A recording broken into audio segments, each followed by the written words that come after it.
ছিল না যারা ধর্ম আলোচনার বাহিরে অন্য আলোচনা করত।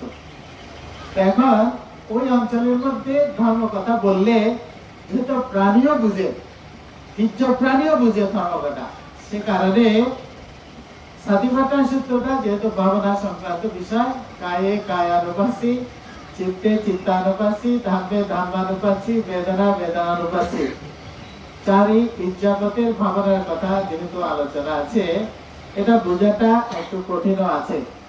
এই কারণে যেখানে সবাই সাতিপাট্টান সম্পর্কে বুঝবে, আলোচনা করলে ফলপ্রসূ হবে, সেখানেই তিনি সেটা আলোচনা করেছেন, অন্য জায়গায় করেননি।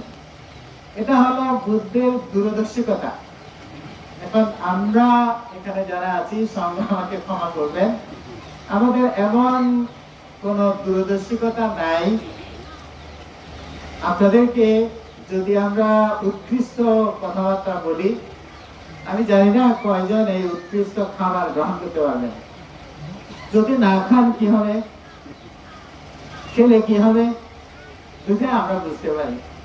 এ কারণে আমাদের উচিত এমন কথা বলা যে কথাগুলো সর্বসাধারণ শুনবে, তাদের উপকার আসবে। এমন হলে ধর্ম আলোচনাটা সার্থক হয়। আমি নিরুৎসাহিত করছি না।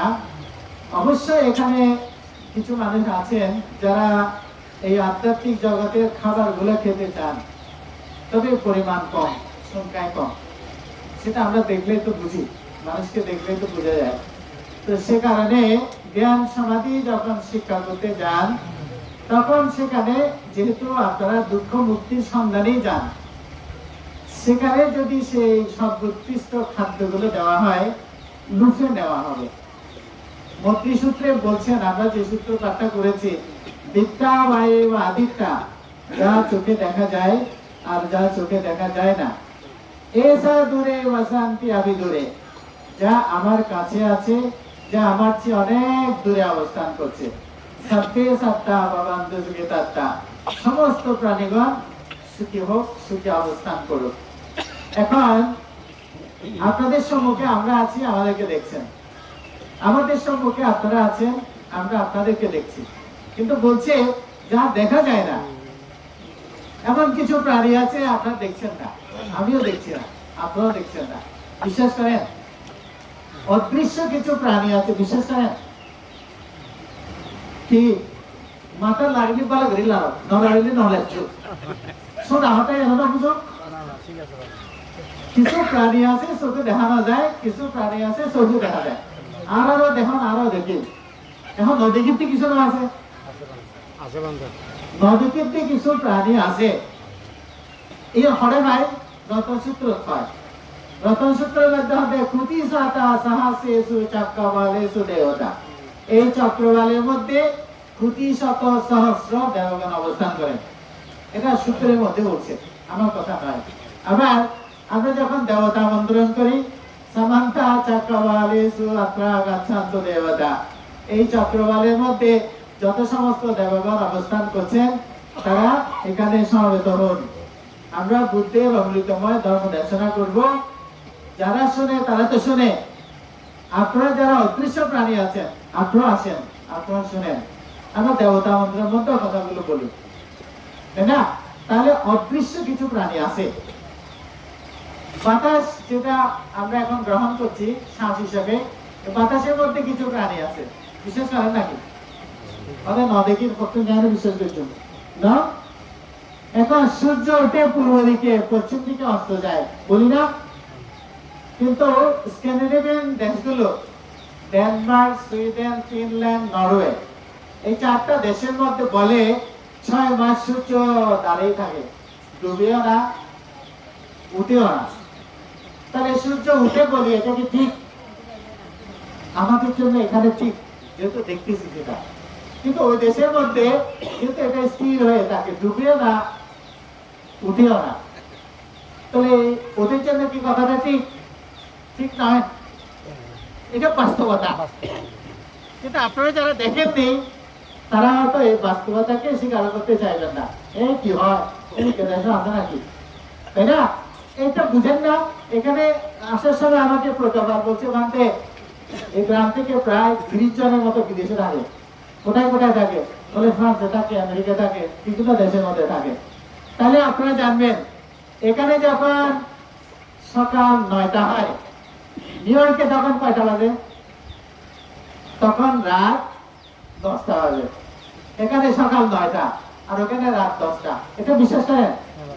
আত্মীয় স্বজন থাকে তো বিশ্বাস করার কথা, কারণ ওরা বলবে যে এখন রাত আপনারা বাঁচতেছে দিন তোরা এই ক্যাঙ্গুরি হয় ক্যাঙ্গুরি দুনিয়া নিয়ে।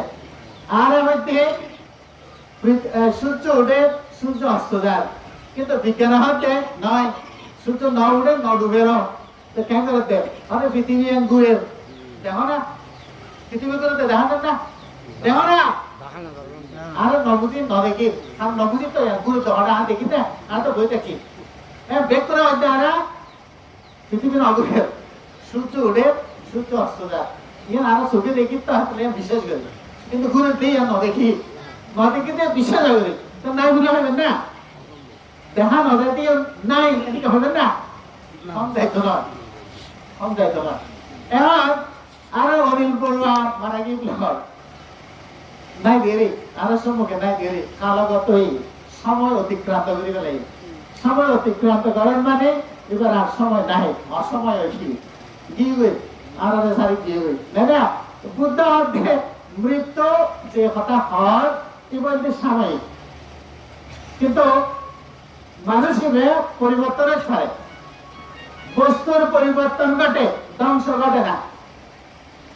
ইয়ে আরো বিশ্বাস করি না, আরো তো দেখিতে মানুষ মরে গিয়ে পরিবারে চলে গিয়ে শ্বাসে গিয়ে আর দেখিতে না প্রতি দেহ এভাবে রূপান্তরিত চোখে দেখা যায়, কিন্তু আধ্যাত্মিক জগৎ জিয়া স্পিরিচুয়ালিটি হয় আর এই স্পিরিচুয়ালিটিকে ফিরে ফেলতে পারবেন না, ফিরে ফেলতে নয়, এবার হরদি সম্ভব নয়। আর হচ্ছে সংস্কার, সংস্কার ধর্ম অনিত্য ইভো পরিবর্তন হয়, পরিবর্তন হলে কি হয় আর এই দেহ পরিবর্তন হইলে মাটি হয়ে যাবে, মাটি হয়ে যাবে আর এই দেহ পরিবর্তন হইলে পানি হয়ে যাবে, আর এই দেহ পরিবর্তন হইলে বাতাস হয়ে যাবে, আর এই দেহ পরিবর্তন হইলে গ্যাস হয়ে যাবে, গরম হতে।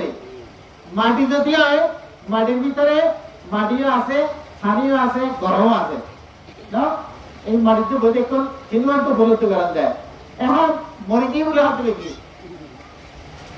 জীবা হাতে এখন এই মানুষ মরে গিয়ে দেখা চোখে দেখে আর বৌদ্ধ ধর্ম খাতে জীবিত ইন্দ্রিয় ভাইটালিটি অফ লাইফ, জীবিত ইন্দ্রিয়, সেই জীবিত ইন্দ্রিয় তাও স্থান পরিবর্তন করে।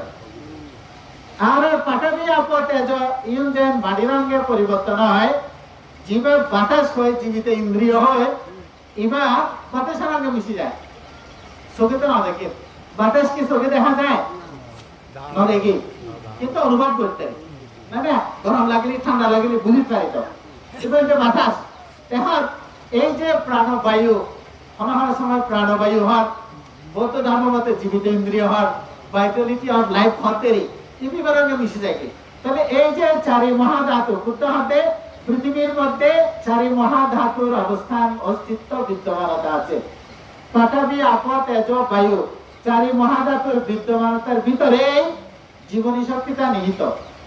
আরেকটা উদাহরণ দিই, এখন তো আম গাছের আমের সিজন, আমগুলো যখন খাওয়া শেষ হয়ে যাবে পরবর্তী বছর আম ধরবে না, ধরবে? কোথায় থাকে আমগুলা? আমগুলো তো কে বলেছি আগামী বছর আবার কোথেকে আসে, এটা একটা চিন্তার বিষয়। আমগুলো গাছের ঢালেও নাই, পাতাও নাই, গাছের ভিতরে গাছ খাটিদের লোক খুঁজে পাওয়া যাবে না, তাই না? এগুলা ঋতুজ বিষয় তো, ঋতু যখন উপস্থিত হবে তার ফল সে দেবে। কর্ম মানে যখন সম্পন্ন করে তার একটা ফল আছে, আমরা সেটাকে অস্বীকার করতে পারি না। কর্মের ফল আছে, ফল থাকার কারণে আমরা কর্মকে বিশ্বাস করি এবং পরজন্মকে বিশ্বাস করি, জন্মান্তরকে আমরা বিশ্বাস করি, কারণ আমরা জানি যে এই ভালো কাজের একটা ভালো ফল আছে, আবার খারাপ কাজ যদি করি তাহলে খারাপ ফল আছে। ভালো খারাপ দুটাকে একসাথে ফল দিতে পারে? দুইটা একসাথে দেবে না। যেমন ড্রাইভার আছে না অনেকে, গাড়ির ড্রাইভার আছে না? গাড়ির মধ্যে অকটেন আছে, আবার গ্যাস আছে, দুটো দিয়ে গাড়ি চালায়। এখন মনে করেন আপনি অকটেন দিয়ে গাড়ি চালালেন, চালানোর পরে নিউট্রালে যদি না এনে গ্যাস যদি লাইন দিয়ে দেন, বন্ধ হয়ে যাবে, গাড়ি চলবে না। একসাথে দুটো হবে না, একটা করতে হবে, বুঝছেন? তো এইভাবে মানুষ কুশল কর্ম করে, কুশল কর্ম করার ফলে কেউ কেউ কষ্ট পায়। মানুষ বলে যে কুশল কর্ম কোনো ফল নাই, এত ভালো হাম ধরি কোনো ফল নাই, তো এই পুত্র মাতা ঠিক নাই, বান্ত ডুবলা মাতা হয়, এত ভালো হাম ধরি কত কষ্ট পায়। আপনার রোগ সংখ্যা বেশি, অভাব অভিযোগটা বেশি, দারিদ্রতাটা বেশি, সম্পদের অভাব, অসুস্থ কি হয়, ওই খারাপ নেগেটিভ সাইড সবগুলো আমরা বলি। যখন ভালো কাজ করার সময়ে খারাপ ফলগুলো যখন দেয়, তখন আমরা কর্মটাকে অস্বীকার করতে চাই। বুদ্ধ যদি বলেছে কর্মটা দিক, কিন্তু এখন বেঠিক কেন, আমি ভালো কাজ করতেছি, ভালো না ফল পাওয়ার কথা, খারাপ পাচ্ছি কেন, এই সন্দেহগুলো আমাদের মাঝে আসে। আবার অনেক সময় ভালো খারাপ কাজ করতেছে কিন্তু ভালো ফল পাচ্ছে, বলে ইয়ে খারাপ বেঠিক, কিন্তু দেখো কি দলি তারা হাড়ের মানের অত্যাচার করে, নিপীড়ন করে, নির্যাতন করে, তারপরে দণ্ডন বেশি, সম্পদ বেশি, তাহলে আমাদের বুদ্ধ মাথা ঠিক নয়। আমরা সবাই বুদ্ধির প্রতি তখন অনাস্থা জ্ঞাপন করি, বুদ্ধের এই ধর্ম মনে হয় ঠিক নয়। আমরা এই সিদ্ধান্তে যখন চলে যাই, তখন আমরা বলি কি, আমার সান্দিটিক অখালিক বলি, বুদ্ধের ধর্মটা হলো একেবারে সম্যক দৃষ্টি সম্পন্ন জিনিস, ওখানে না গেলে ফলটা যে সঠিক ফলাফলের যে কালাকাল নাই, সেটা আমরা বুঝতে পারি না। কারণ এটা ব্যতিক্রম দেখি, তো ভালো কাজ করে খারাপ ফল পাই, খারাপ কাজ করে ভালো ফল পাই, যার কারণে ধর্মটার প্রতি আমাদের মাঝে মাঝে অবিশ্বাস জন্ম নেয়। কিন্তু তথাগত সম্যক সম্পর্কে বলেছেন যে কথাটা বললাম, অকটেন চালিয়ে নিউট্রালে দিয়ে গাড়ি চলবে, কিন্তু ভিতরে যন্ত্রের ভিতরে যেহেতু তেল ফুয়েল ঢুকে গেছে, সে কারণে গাড়ি চলবে। কতদূর গিয়ে দেখা যাবে স্পিডটা কমে আসতেছে, দ্যাট মিন্স ফুয়েল শেষ হয়ে গেছে, তখন আপনি যদি গ্যাসের লাইনটা দেন, চলবে গাড়ি, ঠিক মতো চলবে। অনুরূপ ভাবে পাপ যখন তার ফল দেওয়া শুরু করে, আপনি ভালো কাজ করলে হোক, পাপ যখন ফল দেওয়া শুরু করে, পাপের ফলে ভোগ করবেন আপনি, তখন শূন্য কোনো কাজ করতে পারবে না, সে ইনঅ্যাক্টিভ তখন। আবার যখন পুণ্যের কাজ করেন, যখন পাপ, তখন কোনোভাবেই আপনাকে ফল দিতে পারবে না। এখন মনে করেন খারাপ কাজ করতেছে, ভালো ফল পাচ্ছে, এই মানুষগুলা হলো ভালো ফল দেওয়া শুরু করেছে, খারাপ ফল এখনো দেওয়া শুরু করে নাই, যার কারণে ভালো কাজের ফলেই সে ভোগ করতেছে। এটা শেষ হওয়ার পরে খারাপের ফলটা শুরু হবে। এই কারণে বলছি একসাথে দুটো কাজ করা যাবে না। ভাবনা যখন আমরা করি, তখনও বলে তুমি আনাপানের স্মৃতি যখন করবা, শ্বাস গ্রহণ করছি, প্রশ্বাস ত্যাগ করছি, তুমি এই একটার মধ্যে থাকবা, এখানে দ্বিতীয় চিন্তা করতে পারবে না। আমার মানুষের যখন চিত্ত স্থির হয়, তখন বলে তুমি এবার বিপাশনায় যাও, তুমি এখন শ্বাস গ্রহণ করছি, প্রশ্বাস ত্যাগ করছি, এটা করার দরকার নেই, কারণ তোমার চিত্ত সমাহিত হয়েছে। সমাহিত চিত্তের মধ্যে যা কিছু উদয় হয়, আমাদের শ্রীকলে পড়তে যেটা বলতে চেয়েছেন, মনের মধ্যে যা কিছু উৎপন্ন হয়, তা কিছু আবার বিলয় হয়। পাপ উৎপন্ন হলে মনে হচ্ছে, বিলয় হলেও মনের মধ্যে হচ্ছে, এটা বাইরে যাচ্ছে না। ভালো মন্দ সব মনের মধ্যে উৎপন্ন হয়, মনের মধ্যে ধ্বংসপ্রাপ্ত হয়। এই শ্বাস প্রশ্বাসের উদয় বিজয় জ্ঞানের কথা যেটা বলতে চেয়েছেন, আমার মনে হয় সেই কথাটাই আপনাদের বুঝাচ্ছে। ভালো কাজের ভালো ফল সেটা উদয় হলো, আবার খারাপ কাজের খারাপ ফল সেটা ব্যয় হলো। উদয় ব্যয় এভাবে দুনিয়ার মধ্যে আমরা দেখতে পাই। দুটো ধর্ম পৃথিবীতে আছে, উদয় ব্যয় ধর্ম, উৎপন্ন হওয়া, বিলয় হওয়া, ভালো করা, খারাপ করা, এরা প্যারালেল একসাথে থাকে, থাকলেও দুটো একসাথে কাজ করে না, একটার পর একটা কাজ করে। এই কথাগুলো বোঝানোর কারণটা হলো এটাই, অনিল বড়ুয়া যিনি কালগত হয়ে গেছেন, এখন কোথায়, কেন আমরা তাকে পুণ্যদান দেই? আসলে তিনি পুণ্য পায় নাকি পায় না, কেমন করে বিশ্বাস করাবো? এ কারণে বলছে জাপানিজ বিজ্ঞানীরা এগুলো নিয়ে পরীক্ষা করছে, ট্রান্সফার অফ মেরিট, পুণ্যদান, এটা আসলে যৌক্তিক কিনা, পাই কিনা। তো উদাহরণটা আমি সহজভাবে এভাবে বলি, মনে করেন ঢাকার মধ্যে যখন টেলিভিশনে কোনো সংবাদ পাঠ করে, নাটক দেখায়, এখানে দেখা যায় না? যাই তো, তাই না? এটা তো টেলিভিশনে তো বা তার আছে, দেখা যায়। মনে করেন লন্ডনের মধ্যে বিবিসি সংবাদ করতেছে, এখানে রেডিওতে শোনা যায় না? তার আছে? রেডিওর সাথে কোনো তার আছে? নাই। কিভাবে শোনা যায়? এটা বলি আমরা। এখন আমি কথা বললে এখানে বাতাস আছে, তারপরে এখানে কঠিনত্ব আছে, এখানে তরল কিছু আছে, এগুলো সংস্পর্শে এসে এই শব্দটা বাড়ি খায়। বাড়ি খাওয়ার কারণে একটা তরঙ্গ হয়, শব্দ তরঙ্গ বলি আমরা। সেই শব্দ তরঙ্গটা বাতাসে হালকা হালকা বলে বাতাসে ভাসিয়ে বেড়ায়, এটা বিশ্ব ব্রহ্মাণ্ডে ভাসিয়ে যায়। আমার এই কথা, এটা কি শুধু এখানে শুনতেছেন? কোথাও শোনা যাচ্ছে না? আমার এই কথা পৃথিবীর একেবারে আনাচে কানাচে যাচ্ছে, কিন্তু কারণ এই শব্দ তরঙ্গটা বাতাসের দেশে বেড়াচ্ছে। দেশে বেড়ানোর কারণে লন্ডনে সংবাদ করলে আমরা এখানে শুনি, শব্দ তরঙ্গে আসছে এগুলো। এবং রেডিওর ভিতরে একটা টিউনার আছে, খুব ছোট কিন্তু খুব শক্তিশালী। সে টিউনারের মাধ্যমে শব্দ তরঙ্গটা রিসিভ হয়, সাউন্ড বক্সের মাধ্যমে আমরা শুনি ঘটনাটা। এখন আমার যে কথা, এই কথাগুলো শব্দ তরঙ্গের ভিতর দিয়ে বাতাসের মাধ্যমে বিশ্বব্যাপী ছড়িয়ে যাচ্ছে। এখন আমার কালগত জ্ঞাতি কোথায় আছে সেটা আমি জানি না, বলতে পারবো না। কিন্তু তথাগত শিক্ষার মধ্যে বলছেন 31 লোকবয়ের কোথাও না কোথায় তিনি আছেন। এটা বুদ্ধিস্ট কসমোলজির বিষয়, মানে ওয়ার্ল্ড সৌরজগতের কথা আর কি, বৌদ্ধ সৌরজগৎ যেটাকে বলে বুদ্ধিস্ট কসমোলজি, যেটা বলে 31 লোকবয়ের কোথাও না কোথায় সত্যগণ তার কর্মজ সংস্কারের কারণে উৎপন্ন হয়। তো সেই 31 লোকভূমির কোথাও না কোথায় যদি থাকে, বান্তে 31 লোকভূমি কোথায় এগুলো দেখাই দেন। এখন আমি দেখাতে পারবো না। বান্তে আমি যদি বলি আপনারা বাতাস দেখাই দেন, আপনারা বলবেন তো গাছের ফাটা হতে হবে বেরি, কিন্তু তো গাছের ফাটা না, এটা বাতাস ধরানি, এটা চোখে দেখা যায় না, আমরা দেখাই দিতে পারি না সেটা, কিন্তু সেটা অনুভবের বিষয়। 31 লোকভূমিও এটা আমার দৃষ্টিতে দেখা নয়, তথাগত সম্মুখ সম্বুদ্ধ তিনি এত গভীর ভাবে জিনিস দেখেন, সূক্ষ্ম ভাবে প্রতিটি বস্তুগুলো উপাদানগুলো তিনি অবলোকন করতে পারেন। আমার ওই দৃষ্টি নেই।